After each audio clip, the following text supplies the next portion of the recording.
Welcome to the Daily Intelligence Brief from IntelStor for the 9th of February 2026. In today's top renewable energy news, when it comes to wind power, Oklahoma is usually a step behind Iowa. The two states follow Texas when it comes to electrical power generated by wind farms. But something is happening in Iowa where, just as in Oklahoma, there has grown an anti-wind sentiment.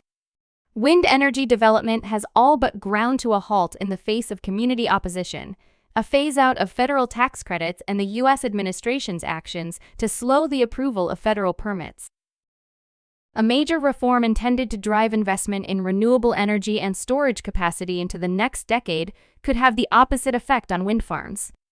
Instead, it is further burdening the very sector that is most in need of support. The proposal for an electricity services entry mechanism would succeed the capacity investment scheme in 2027.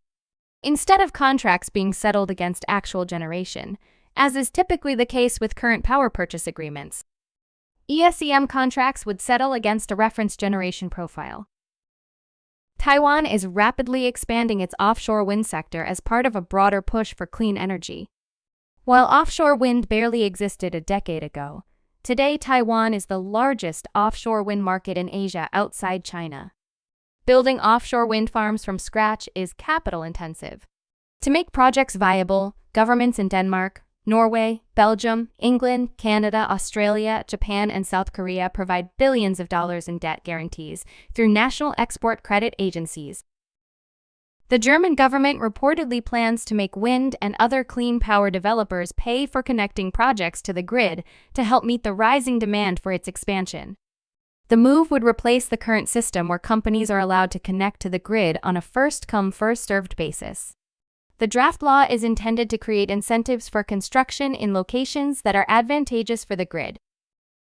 Solar and wind power purchase agreement prices in Europe continued to fall in the fourth quarter of 2025.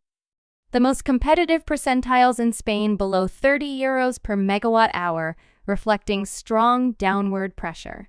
Wind power prices also fell in the last quarter by 3%. The technology continues to offer a more stable production profile and higher capacity factors. This makes it an attractive complement to corporate procurement strategies.